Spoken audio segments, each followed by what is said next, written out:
Good evening to all of you faithful viewers of Equinoxe Television, 6 p.m. in Douala. It's time for the news. Thank you so much for joining us tonight. Our major stories this evening: Finance Minister Louis Paul Motazi postpones the deadline for the declaration of personal income tax to December 9, 2024. This is because of several challenges faced by Cameroonians on a platform ranging from network issues to the complexity of the process itself. We'll tell you more in this news edition. Plus, fuel prices might be increased further. Recently, in no distant time, these speculations have been made by economists after going through the draft 2025 state budget presented to the Parliament that was recently. We will also be telling you more on that in this news edition. And this might make life more difficult for Cameroonians, especially as the year draws to a close. And today has been observed as the International Day for People with Disabilities. We will delve into the life of a physically challenged young man who is into welding to feed his family. Viewers, those are our big stories. Details when we come back.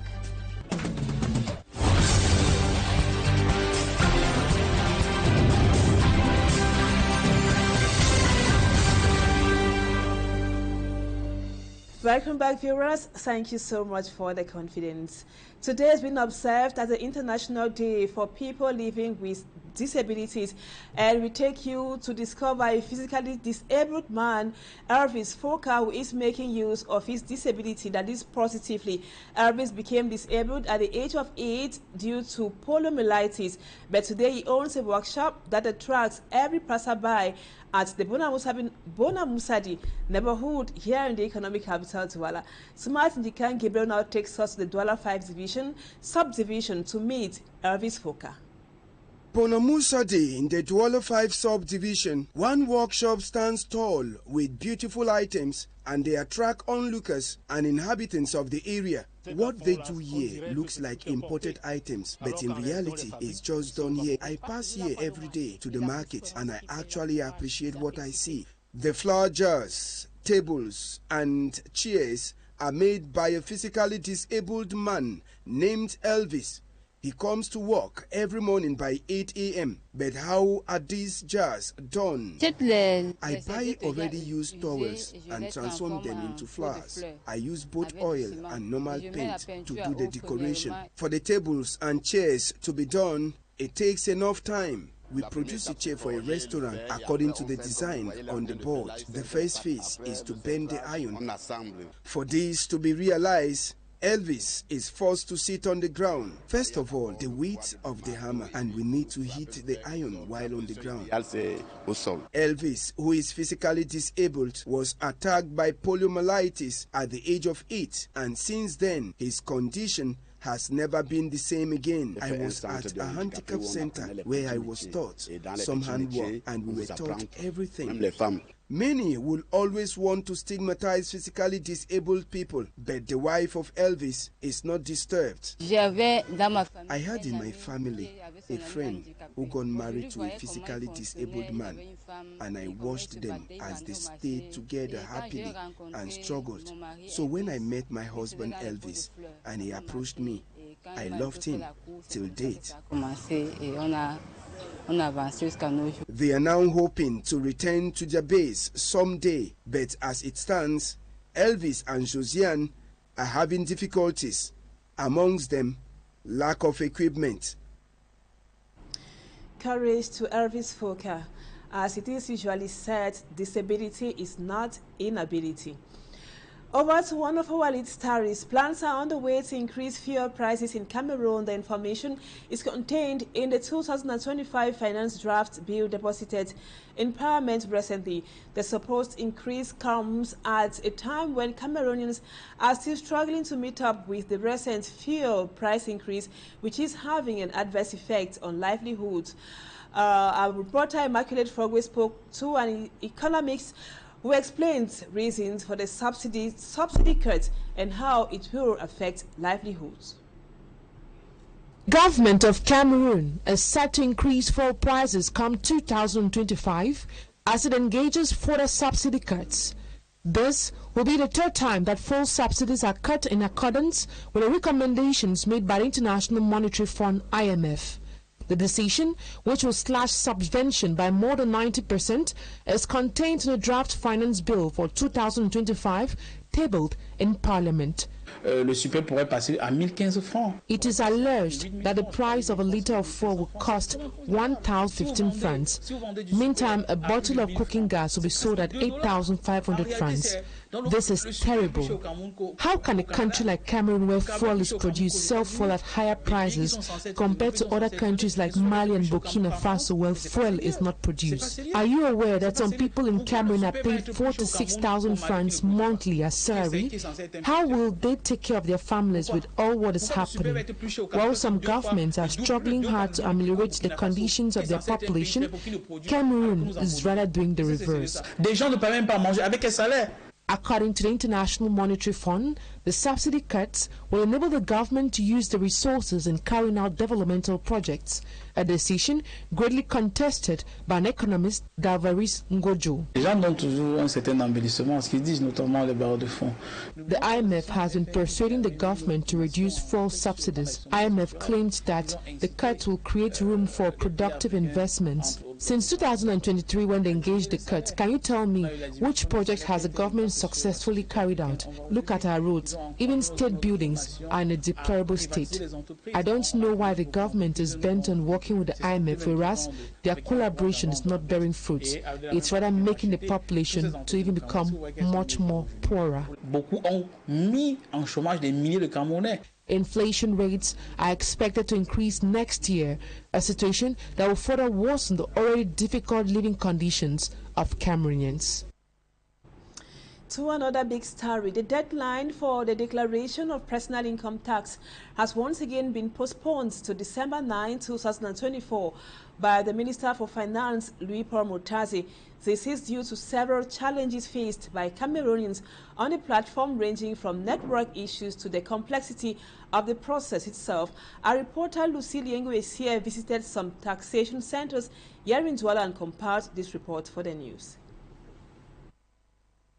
Individuals from all strata of the society have been encountering significant challenges while attempting to declare their personal income taxes on the designated platform, as highlighted by the Minister of Finance. Visiting various taxation centers in the city of Douala, citizens report issues such as technical difficulties, making it difficult for them to complete their tax declarations. I'm trying to declare the income of my family members and colleagues without success. Once you access the platform with the password, if you are lucky it will connect, but proceeding to tax filing is difficult. Après, lorsque tu cliques sur déclaration des particuliers, il n'y a plus rien. Il n'y a plus rien.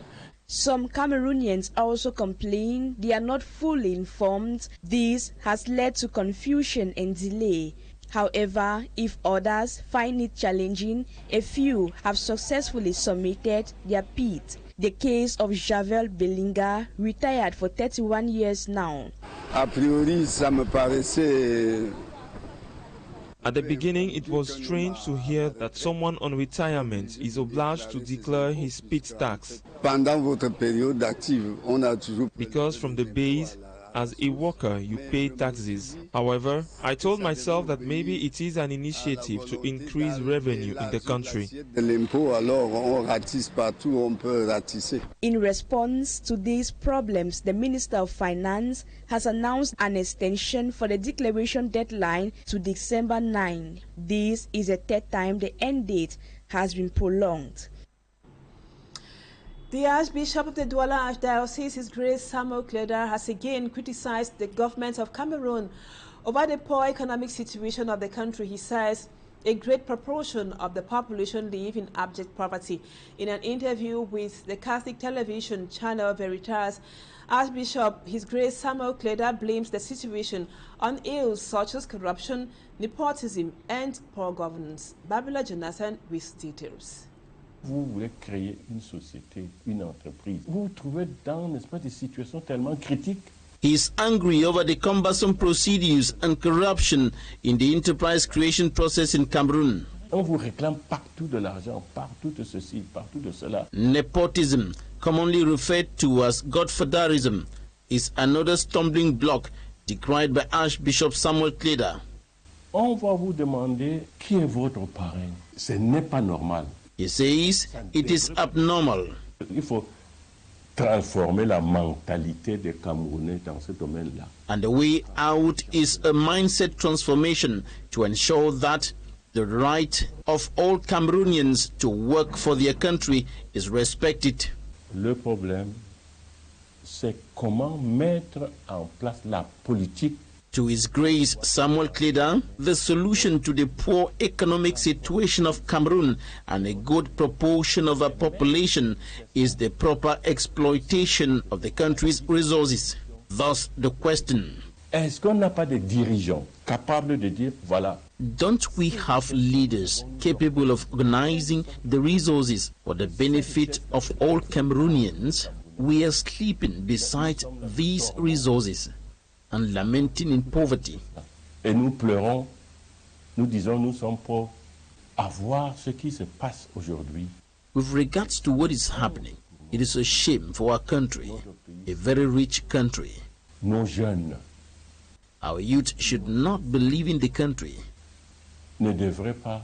But unfortunately, they are leaving. Malheureusement, ils partent. And to turn the tide, Archbishop Kleda thinks, quand vous dites à une personne ne quitte pas le pays, it is not enough to tell Cameroonians not to go abroad in search of greener pastures, but the greener pastures of jobs should be created in their country. Nous sommes à ce niveau. Il n'y a pas d'emploi. Thanks, Babila Jonathan, for that report, which brings us to the end of the first part of the news. Let's now move on to Talking Point.